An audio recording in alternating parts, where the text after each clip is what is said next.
and welcome to tonight's Tuesday podcast. I'm John Mussone here with Venice Indian head football coach John Peacock. And Coach, like we talked about last week when we came here, Joey D's is popping. People are coming in and out, but we got a live audience here tonight. Yeah, we got like 7 people watching us. This is unprecedented. All kinds of people here tonight. Usually just Josh and Francis laugh at us. Maybe we'll get some questions from the crowd and maybe be able to answer them. The guys in the balcony are going to have they're going to shout a few questions out when they get a chance. We'll have to wait for your questions, sir. So, Friday night was a great showing. Oh, by yeah, our kids. absolutely. Came out, and one thing I was concerned about is they'd come out and had to be able to match their intensity. And I think that we kind of overwhelmed them with our intensity and the way we came out and played. And that was one thing that we focused on all week is being able to come out and not worry about what happened the first game. Because a lot of times you play somebody twice, and if you handily beat them the first time, and you come out the second time, you kind of take it for granted. Looking back all the way back to human 2008. nature. Human nature says, I did it once, I got to roll out and do it again. They approached the game perfectly. I knew in the locker room, the way the locker room tone was, that we were going to come out and play well. And we jumped on them early. It was 28-0 before the first water break, and I wasn't even thirsty, to be honest with you. I don't think our kids were either. No, because it was a kind of a peculiar way to get there. Maybe the only way you could get there was a defensive turnover after an unbelievably good placed kick. Right. By Krill Kotov. He put it in the corner of the field, and their guy got it, stepped out of bounds, 2-yard line. Next play, interception. Next play, touchdown. We simulated our first 20 plays 4 times against our scout team and our freshman team, and the most points we put up in those first 20 plays were 14. So I was really shocked when it was 28-0 and we had only run 5 plays. We didn't even close to done with our top 20. It was you were flying through it, and again, then the second kickoff was a fair catch inside the 20. Bad field position for Riverview at that point. We get the ball back, we score. The next one was a pooch, again, but a longer one, and they didn't field it, and we ended up getting a very, very long onside kick. And like you said, before 6 minutes were gone, we had a 28-0 lead. But one thing I will say, you talk about the intensity to come out. We never lost the intensity the whole first half after that. They didn't say like, okay, we're up 28, and then let them sneak back in and get 14 or 7 and keep the game close. They went out and just put it on them and put a bunch of points up in the first half. Yeah, we were able to. Luckily, we got a great article in the paper that really helped us get fired up for the game. Absolutely. And, that was one thing that I was like, I'm glad that they did that article and wrote those things, and those things were said. So our kids had a little bit extra motivation as well to play night game Friday night. That some of those little things, like just something that little bit of spark. Yeah. It's just one more, because you're already there. Then you get to the next level, and maybe that's you can almost look back and say, well, that's the one. Be like that. Right. Come out like that every time, and that's because that's the standard. Yeah, well, I told them this week we got to be a little bit more intense this week than we were last week, and every week's we're gonna have to build on that and approach it a little bit better. And every game's a little bit more important now. I mean, we went from 16 teams, now we're down to 8 teams left, and every game's going to be a little bit more important. Individual performances really wasn't one giant standout, but I'll start with Ryan Brown. His stats were sort of okay, but I thought he came out throwing well. He looked poised in the pocket. Really sort of really looked natural there. His stats were a little deceiving because we had a couple balls batted down on some screen stuff, sure. And we had such short fields, and I don't think if you, like we talked about in the coaches show, our stats of the first half of the first game when it was 7-7 were way better than the stats we had this game for the entire game. So, but the most important stat is we got to have one more point than the other opponent. Yeah, and now it's about W's, and everybody's got the stat line is what it is. It's really more about figuring out some things or window dressing in some ways, and so it looked good. The 3-headed monster in the backfield right now. The 4-headed monster, if you count Austin DeBron, when he gets in the game as well, they're all looking good, and when they got their opportunities, they all looked very, very up to the task. They're all a little different. One thing, someone was asking today, like, how do you know that those guys were ready? It was real easy to me when I knew that we could count on Alvin Johnson, and when I knew that we could count on Gator, is when they are willing to block Damon Wilson in practice. Right. You know, and give effort and to really battle. You know, so if you have a freshman, typically a freshman lining up against Damon Wilson and having to block him, they'll find a way not to, and find a way to miss him. Duck a little bit. Yeah. But all three of our guys are more than willing, and they're tough. They're extremely tough. And once I saw that in practice, when they're willing to stick their face in there and get kind of grimy, and I knew that they were ready to handle the football and to be able to be on the field, and they were ready mentally, and I think that's shown, you know, every time they got a chance to get in the game. Yeah, offensive line played well again. You know, they've been playing well all year. They played really well. Opening holes for those guys, keeping the Ryan's pocket clean when he can throw, and then of course the playmakers on the outside all contributed somewhat. You had Jason with his normal amount of catches, what he normally does. Keon got in there a little bit and had a couple of plays where Keon a touchdown and a fumble recovery. Keon started. You know, Brian made a great read. It wasn't our first look. Keon, our first look is a out route, but they jumped the out route, left Keon alone. Ryan saw it on the run, very quick, made a decision and hit him in the back end zone with a beautiful pass. Because like you said, back of the end zone, because that's one of those ones you usually short arm it a little bit. Right. He put him in stride, and he still had a good 2 steps beforehand, and Keon made a good play on the ball. And then he had a fumble recovery. Like I said, Jay was going towards the goal line. Somebody popped it loose. Keon picked it up, knocked the guy down, and scored as well. So there was a lot of very alert plays. Everybody was on it pretty much on the offensive side of the ball, and then the defensive side of the ball was smothering. We talked about Damon Wilson, and Damon's sort of the guy that he stands out when you see you're on the field. You see what he looks the part, plays the part. But again, the other 3 guys, and actually the other 4 guys if you count Atkins, who's in the game a lot, did really well. And George Phillip was in the backfield as much as Damon was last week. Yeah, I mean, you put the last 4 quarters when the starters have been in the game against Riverview, it's 91-0, and it's hard to score 91 points. And so we've been playing well.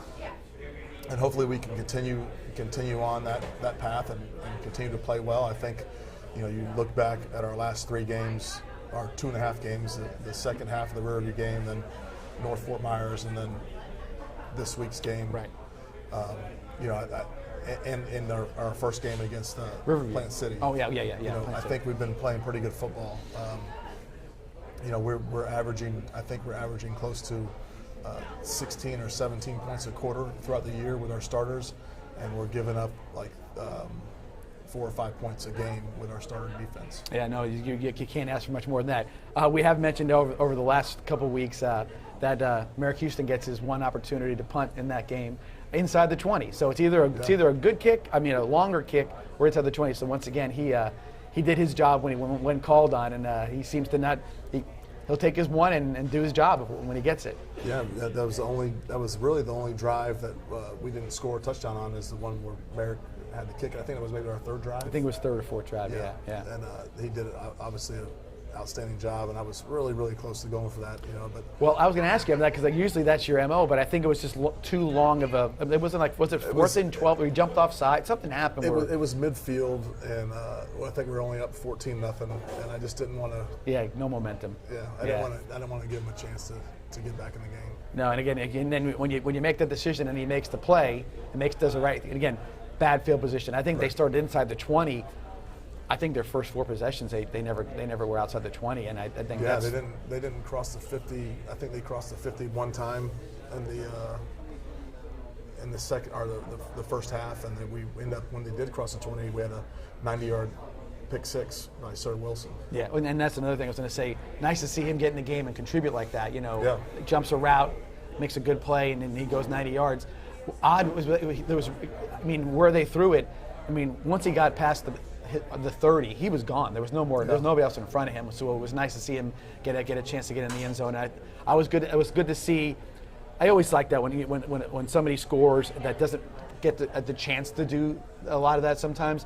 How the guys who are the starters or the teammates really celebrate with him or with them, because that's always a cool deal because they know what it means to somebody like Sir in this case. You know what it means to get in the end zone, let alone the interception, but the touchdown. Huge play. That was at the point where that kind of sealed. Yeah, that's what kind of just took them out of it after that. You could see they're kind of lost. Because they were their going will. down. They were inside the 20, and they made that throw, and he jumped it and scored, and it was just like, oh, this one's over. Yeah. You know? So if we haven't said it before, 56-14 was the final score Friday night at Pal Davis Stadium. Good crowd. I mean, obviously with both teams being local, Riverview brought a good crowd. The band was there, so it had a good atmosphere for sure, and the weather was good as well. So we're hoping for that again this week. Obviously, we want to see everybody come out this Friday night, Pal Davis Stadium, 7:30 kickoff again. West Orange Warriors out of the Orlando area. 11-1 football team, a good coach that we talked a little bit on the coach's show, where his pedigree is and where he came from. We'll talk a little more about that in a few minutes. But again, everybody come out. We're talking about getting there early, because if you don't get there early, there were some traffic issues last week with people getting. Buy tickets tomorrow at 3 to 5. That's what I was at the ticket booth. Yeah, if you want to get tickets early. So if you get that part taken care of, but if you can get there, getting there 15 minutes ahead of time is not going to work. You're gonna miss part of the game if that's the case. Just to walk in and get into the stadium. So if you can get there early and there's, again, you get yourself settled in, get yourself some popcorn, get yourself a drink, get yourself a burger, whatever it may be. That's the way to roll, and you'll be able to get in there, because each game's gonna be a lot of more. And it's not just Venice fans now, because it's these level of games. You're getting football fans. I was talking to somebody. This is the first time in a while that we've been home for what is it? The first time since 2017 we've been home for the Thanksgiving game. Right. I believe, right? Yeah, because we weren't home last year. And it's the first time in a long time that we've been home, and there's been no other area teams playing in the playoffs.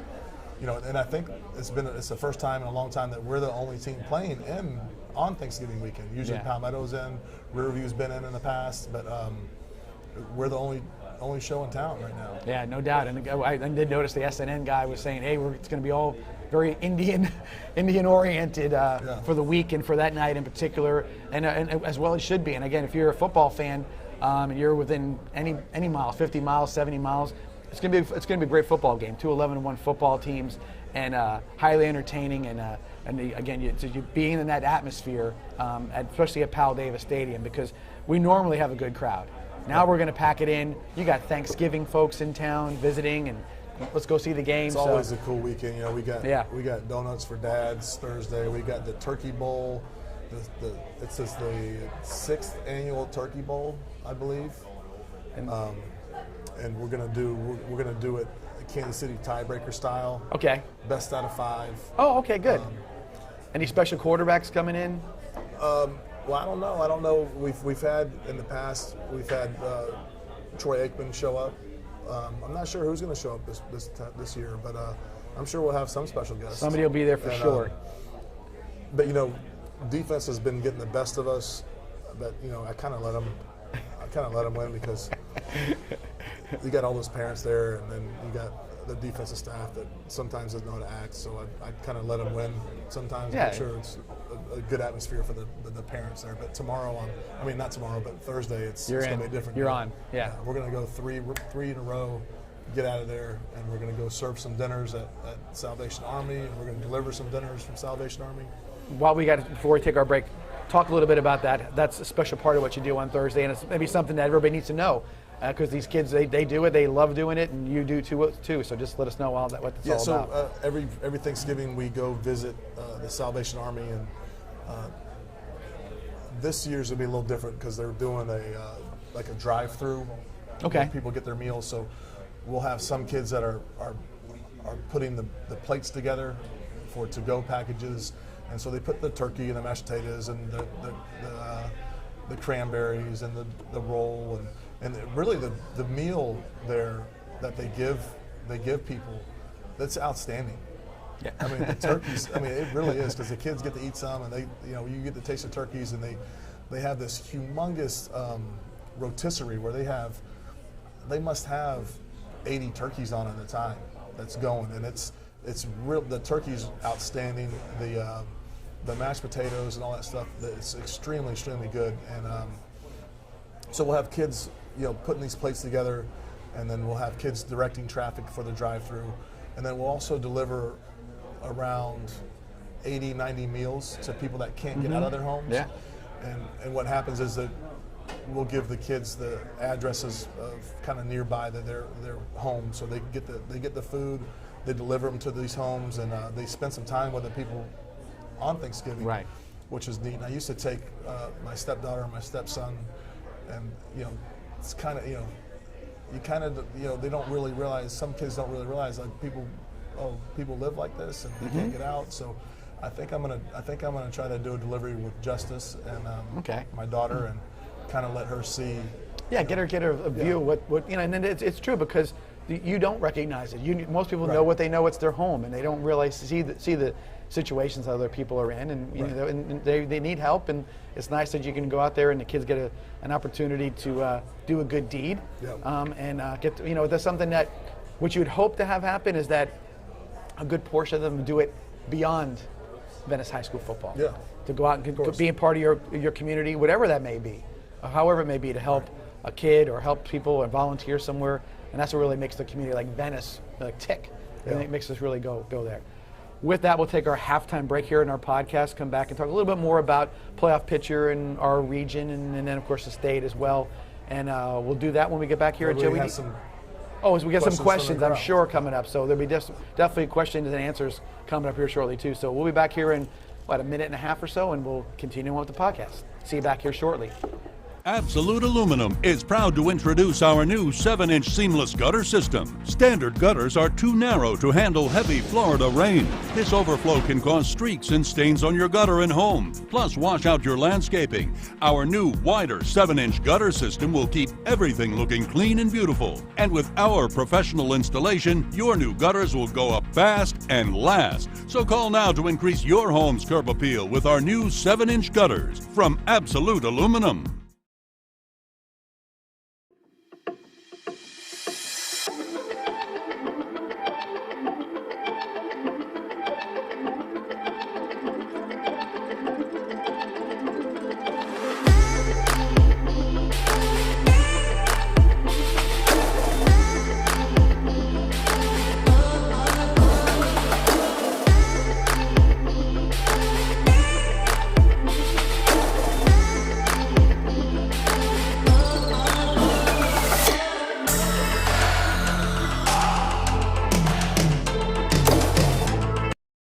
Absolute Aluminum is proud to introduce our new 7-inch seamless gutter system. Standard gutters are too narrow to handle heavy Florida rain. This overflow can cause streaks and stains on your gutter and home, plus wash out your landscaping. Our new wider 7-inch gutter system will keep everything looking clean and beautiful. And with our professional installation, your new gutters will go up fast and last. So call now to increase your home's curb appeal with our new 7-inch gutters from Absolute Aluminum.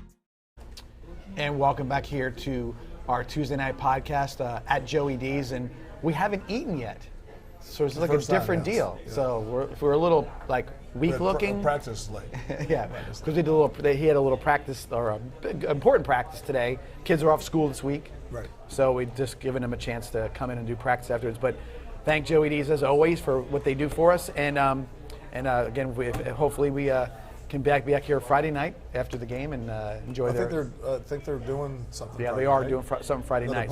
Another party on Friday night. So if you guys can make it out after the game, come on down to Joey D's and we'll have a little get together. And so either we're going to be partying or West Orange is going to be partying. Somebody's going to be having a good time. But there's going to be a party at Joey D's regardless. So we'll figure that out. Yeah.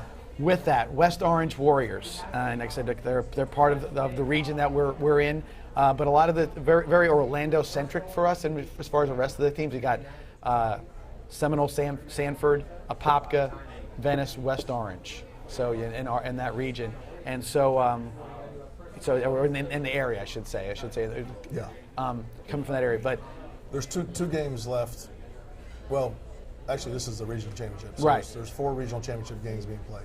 Right, and then but those are the ones I'm talking about. They come from a similar area, I guess you would say. And then you have the 2 schools from Miami, Columbus and Palmetto, and then you have the sort of East Central area with the Palm Beach Central team, and then a Treasure Coast team. Right. And everybody, as far as I don't think there's a weak team out of any of those batches. Anybody who comes from these 8 schools is probably somebody who can go a long way. Sanford won it last year. Obviously, Apopka's always in the hunt. I think the big newcomer is Palm Beach Central, and then Treasure Coast has been pretty dominant all year long. No one's been able to stop them. They beat American Heritage, so they're going to be a good football team. And then Columbus, of course, won it 2 years ago. I don't think they played in the playoffs last year. They stayed in the Miami deal, so they didn't actually play in the playoffs last year. They stayed down and did the thing down south.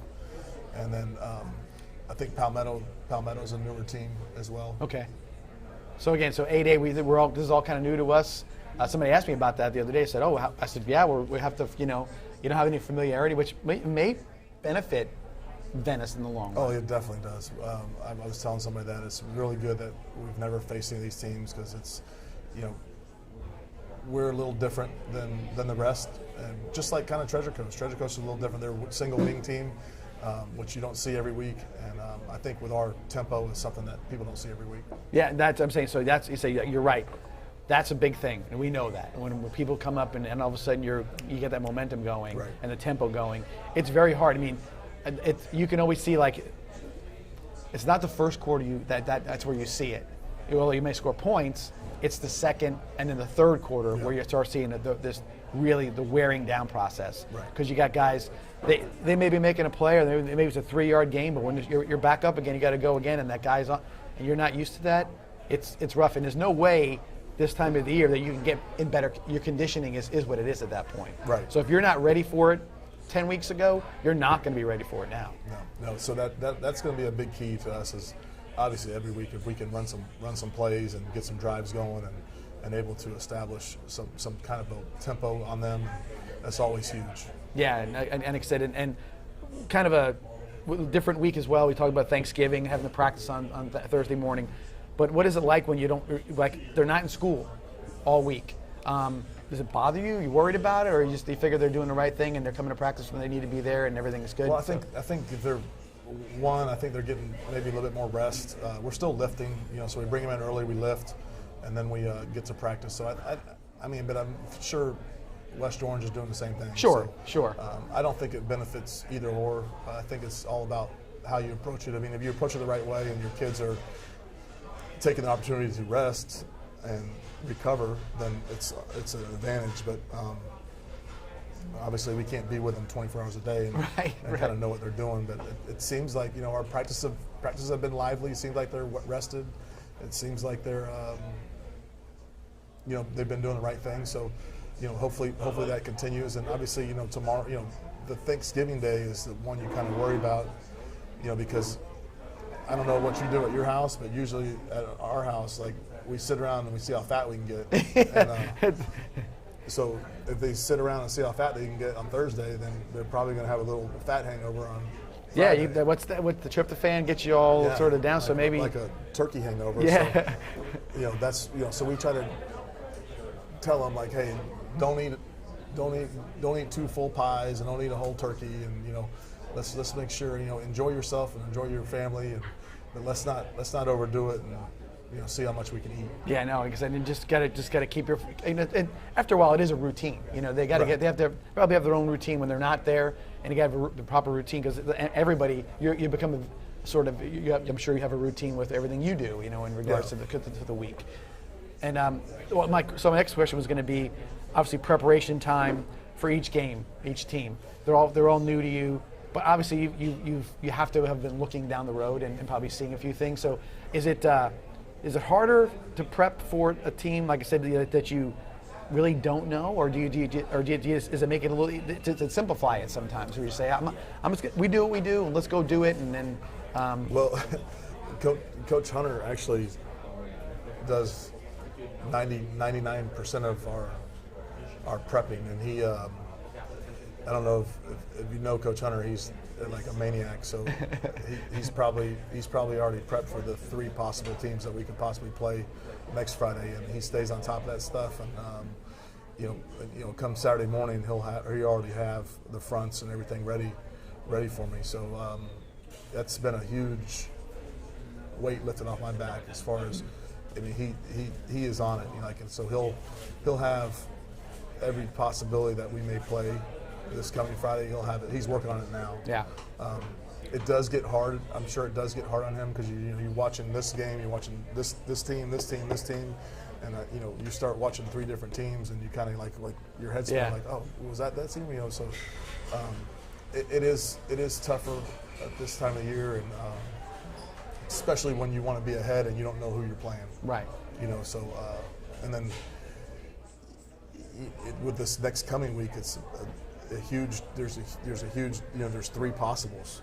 So you really got to be ready for all of them. Right. And one thing I was bringing it up for is because a lot of people don't recognize sometimes the amount of preparation that goes into it immediately after the game. I mean, immediately after the game, there's, like I said, conversationally, if somebody gets a chance to be in your office, it's sort of like, okay, here we go. We see this, we did this, and you're kind of evaluating, and you know who you're going to play usually by half an hour after the game is over for that next week, and you've got to be ready to go right then because you got a game plan, get ready, and so that when these kids get back in Monday, you'll be back in the office at 6:45 the following day, and starting a game plan. Our game plan is in by noon on Saturday, and I'm talking about our first 20 plays. We know what we're going to run our first 20 plays on. We do switch up a little bit during the week, make a little adjustments. Like I'm going to change 2 or 3 calls tomorrow for our game coming Friday, but we'll have those top 20 plays ready to go. At the end of the day, Saturday, we'll have our pass menu, what we liked in our passing game, and every pass that we want to throw out of every formation, all done on Saturday. So you do have to be ready to roll on that stuff, and you gotta, obviously we can't sit in there Saturday and watch 6 game films, but we can get an idea, and Coach Hunter breaks all this stuff down and by formation, so we can just basically click on a formation and see exactly how they're going to line up, what coverage they're going to be in. But the one thing unique about us is there's not a whole lot of teams that play with a tight end. Okay. Like there are very, very few teams that line up with a tight end, and I think there was a few clips, just a very, very, very, very few clips of West Orange versus a tight end. So we're kind of guessing how they're going to line up with an educated guess, obviously. Sure. And but we're also preparing for what we may see and what we may not see. Now, obviously, the prep work, the film work, all that stuff, that's a huge portion of what you do. Is there something, do you like that as much as you like, is it game comes first, that's your most enjoyable part of what you do, or what do you find to be the thing that you sort of, I guess, that migrate to, or that's the one thing you like the most as far as what I like about it? I like the January through game time. Okay. I don't really like Friday night. I get too stressed out. I think everyone's going to beat us. I don't really have, it's very rare that I go out there and I say, well, we're going to win the game. We're going to definitely win the game. I'm enjoying myself from the beginning to the end. Yeah. Because we're definitely going to win this game. Now there are, obviously there are times in the season where, we know that we're going to win. But this past Friday night, I was almost certain that we were going to do something wrong and just let them sneak. And history has told us that like something, a rainstorm or something, something can happen. You know that, and they said, and it seems like it has happened in some of these rivalry games where it's like, wait a second, how'd that happen? Or what was that call? Or what was that situation? So it was nice to kind of get that, that good start. But yeah, but even with a West Orange, every game we've talked about, every game is different. You never know what you're going to get. You never know what situation might occur. But all you can do is what you can control. And then, of course, the thing I always harken back to a little bit is when you talk about the sudden change situations. Right. That's when you say, where do our kids pop into this? How do they take a piece of adversity or a situation? We've already sort of conditioned them in some way. And I think that's a really important thing, especially now.